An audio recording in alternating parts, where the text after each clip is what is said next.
not content with just the headlines or the typical talking points. It's a refreshingly honest conversation about what's going on. It's about connecting our community and doing something to really make a difference. We're taking today's stories and bringing positivity back.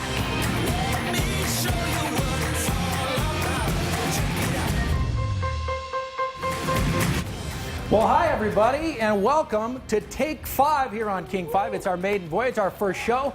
I'm Chris Cashman. We're thrilled that you would be here. Big thank you to our opening act, Ellen DeGeneres. She's been keeping that time slot warm for us for so long. Let's introduce you to the gang here. Jordan Steele. What's up? Get up. Hey, everybody. I got to get him a wash. We'll get him a wash. Come on over here. Sorry about that. Angela Russell is here. Michelle Lee is here. And we're thrilled that you are here on our very first show. This is it. This is it. it. Yes. Is your heart pounding, like beating a little bit? Little bit. And more. Let's tell them why this is unique. One of the cool things that we're going to do here on our show is to have the ability to communicate with us via text message. It might seem old school, but you know, social media these days, some people are getting off it. Yeah. It's an easy way to contact us. You are our fifth host, so we want to talk to you. We want you to comment on some of the topics that we have today. 206-448-4545. That's the number. It'll pop up on the screen throughout different conversations that we have throughout the show today. The big one is, what stories would you like to see? Right. We're trying to be different. It's an easy one. Yeah. We want to listen. And you know, it really is a time to celebrate. And so we're going to be checking in with the company Zip Whip, and they're going to be having a toast for us. And we're going to tell you how they played a part in making the show happen. It's exciting stuff. Can't wait to hear it. Hey, Zip Whip. Hi there. We'll check in with them in just a bit.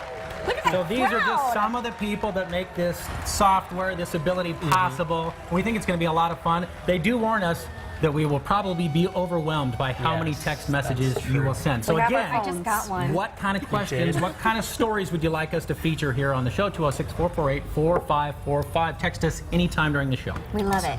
Also, you know, we like to highlight game changers. We've been talking about, you know, what kind of segments we want. So I want you to check out 9-year-old Jaden Nelson. She is of PL in Lewis County. And you guys get this, she is throwing out the first pitch at the Mariners game tonight as they salute their volunteers.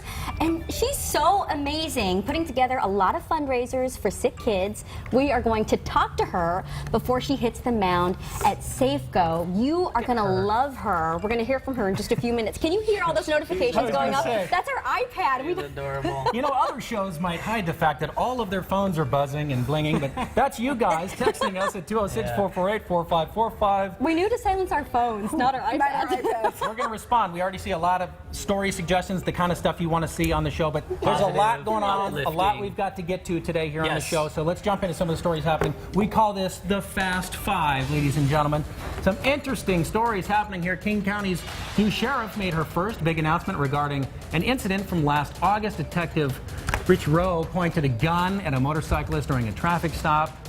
Sheriff Mitzi Johanknecht, she addressed the media just this morning.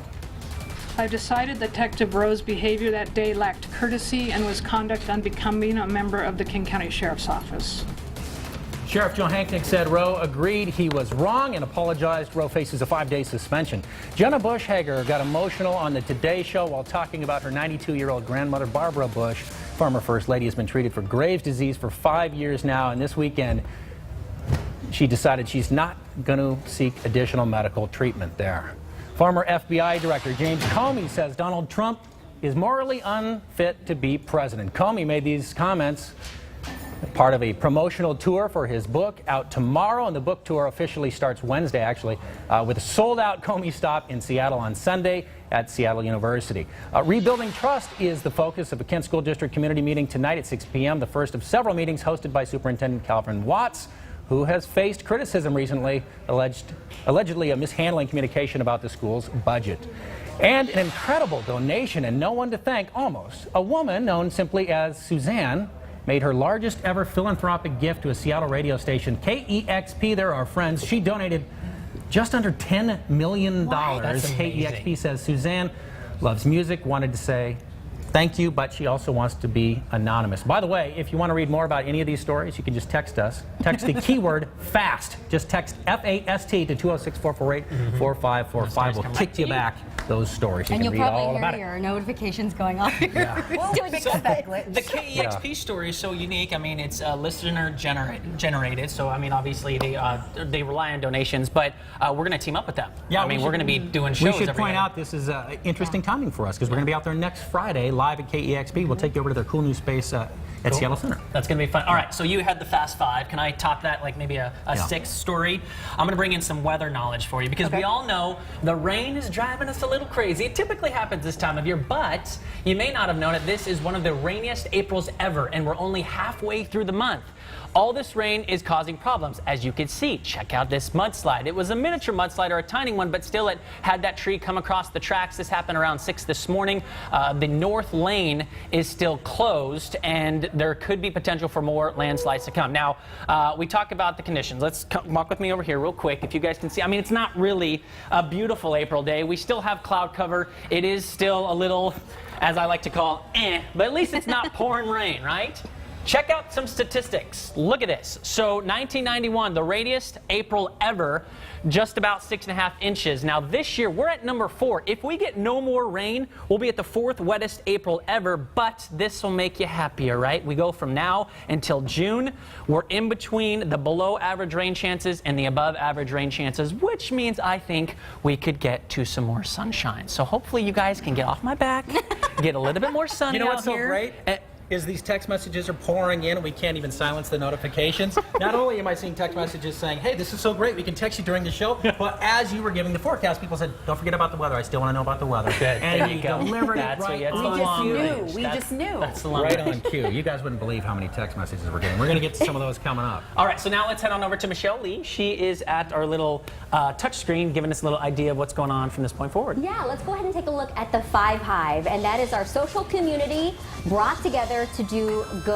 And I love this because we are on Facebook. This is a closed Facebook group for now, and if you want to go to our link, very easy. You can text Hive to 448-4545, and it will get you in there, give you a link, or you can go to Facebook and search for Take 5. But I love this because we already have more than 675 people there because we've been, opening this Hive up just for people in general. And so, it's like people sharing their things that are going on in their families or people who work at nonprofits and kind of what they need. So we've got all kinds of discussions going on there as well. And I want to thank Janet Thomas because today she shared and reminded us that the Special Olympics is going to be held in Seattle this summer, and they're still in need of volunteers. So if you want to be a volunteer, you can go to the Five Hive and click on this story, on this little post. It's pinned at the very top of the page. But I mean, I love the Five Hive because everyone is so nice there and respectful, and it is a closed group for now. I don't know if that's going to change. Ooh, exclusive. Exclusive. It's safe. I got to tell you what, since we're safer, I living in this think. world of social media and likes and shares and all that, I feel so popular right now. I think I've got about 150 text messages in the last 3 minutes, ladies and gentlemen, and we hear the beeps is. as well. I know. We're trying to silence it. Zip Whip warned us that you would text us in droves, and you are, and we love it, and we're going to get your feedback coming up in a little bit. In fact, I should point out that, believe it or not, the first text message was sent back in 1992. Today, we're going to have to add to this based on what I'm hearing on my own phone. 8 trillion texts are sent worldwide every year. So we're just proud to pile on, quite frankly, ladies and gentlemen. You can text us live during the show. You already know that now, thanks to a fun new partner. They're having a party upstairs. I had a chance to speak with the CEO. Well, I didn't talk to him, but...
Awesome. Text me later. All right. All right. And our thanks to Zip Whip, strategic partnership, by the way. They are upstairs.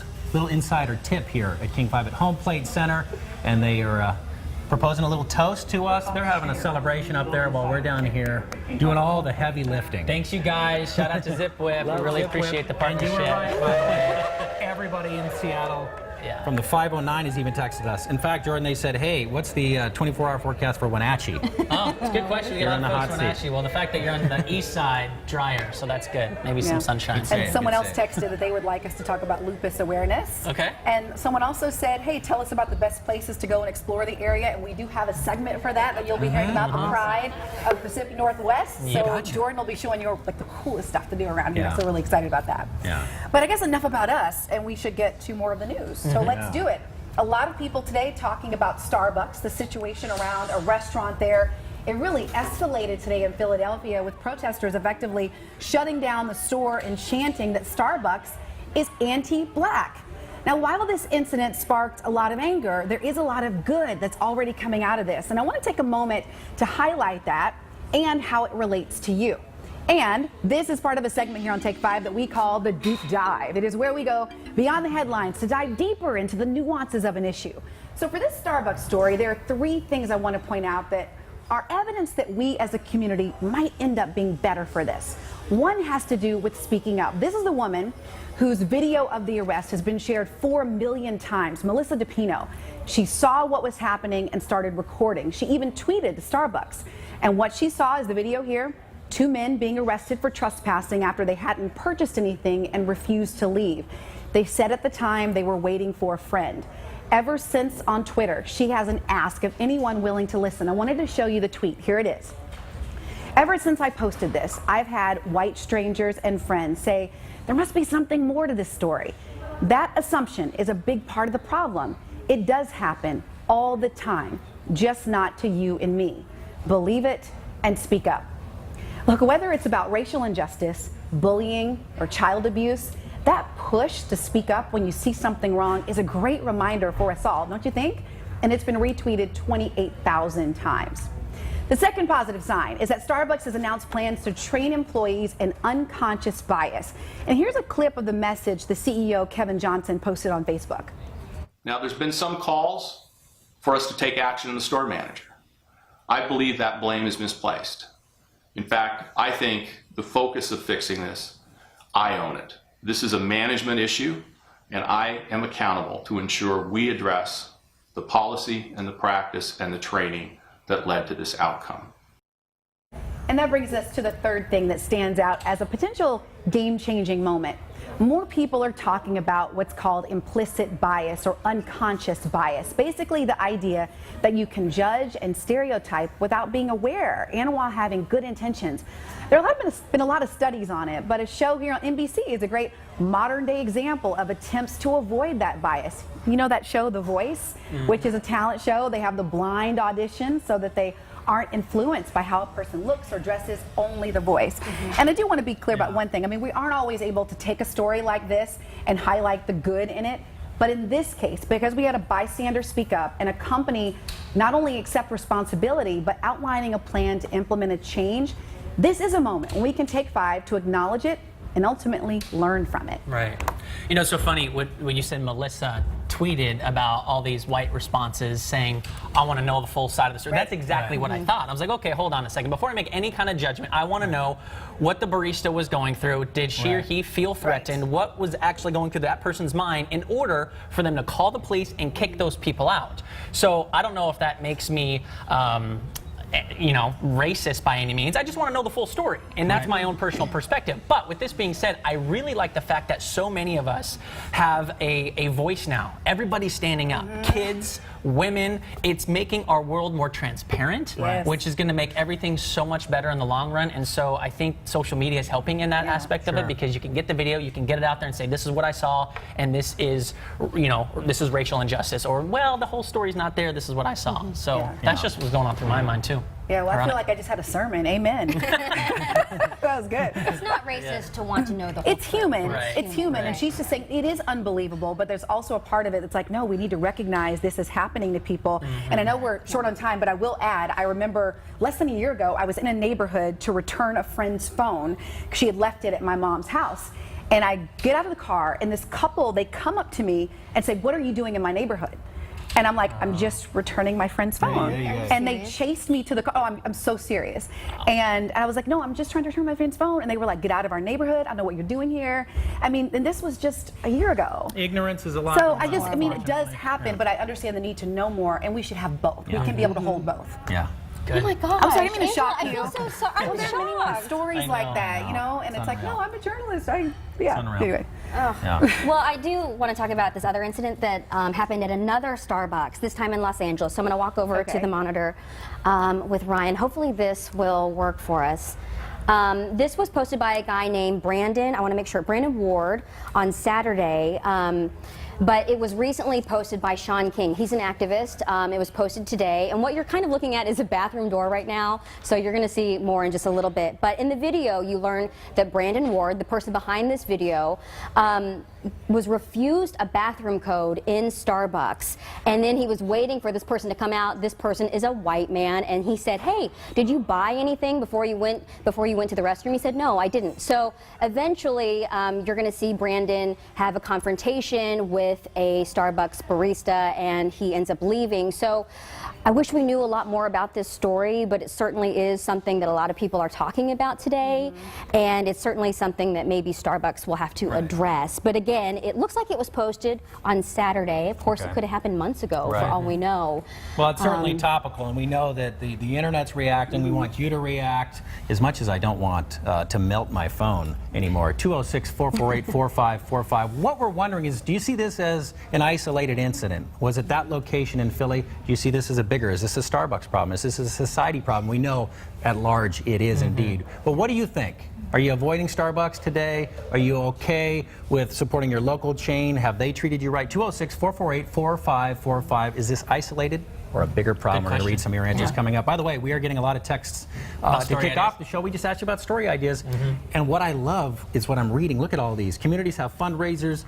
On-air awareness would be great. Community heroes, acts of kindness. We're gonna do a Good lot of news. All of that. All of that. That's a Yes. lot of what we're doing here on the show. We've basically been doing the show for a couple of months, just nobody's been watching. It was like junior high all over again. I was talking to the closet, so here we are, and we're on the air, and we're going to read a lot of your responses coming up. And this is one of our favorite parts of the show where we get to go give you a little inside look from our producer's side of things. So Stephanie is in the booth directing the show. What's up, Steph?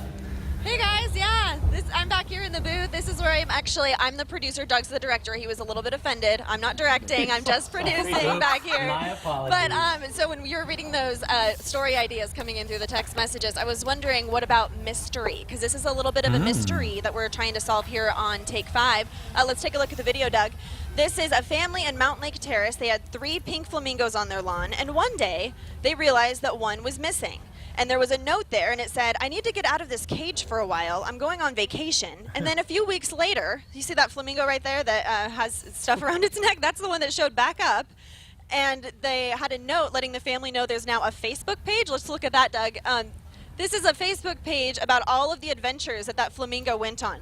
They went the Hoover Dam, Las Vegas, the Flamingo Hotel and Casino, because you just kind of have to do that. And the crazy part about all of this is we still don't know who did it. No idea who took the flamingo. It is completely a mystery. That makes it kind of fun, actually, knowing that some random person just thought he looked like he needed a vacation and took him on one. He still does. He's got rain dripping from his beak. So this is me saying it's our first day. I think we should solve a mystery on our very first day. So if you know who it is, text us, let us know. Let's figure out who's behind this whole thing. I'm just sort of sad that flamingos more traveled than I am. I was thinking the same thing. Man. I'm gonna go on vacation like that. Yeah, come take us. No. All right, we've got I'm a glad lot they more returned coming it. up on Take 5. Yes. You know, this is a brand new show, like we talked about, and so we thought, think of it as like a flower, right? You plant the seed, we want to nurture it. Who knows flowers more than the man, the myth, the legend himself, Mr. Cisco Morris? He's going to give us some perspective on how to keep this show alive and beautiful. You bet. Next.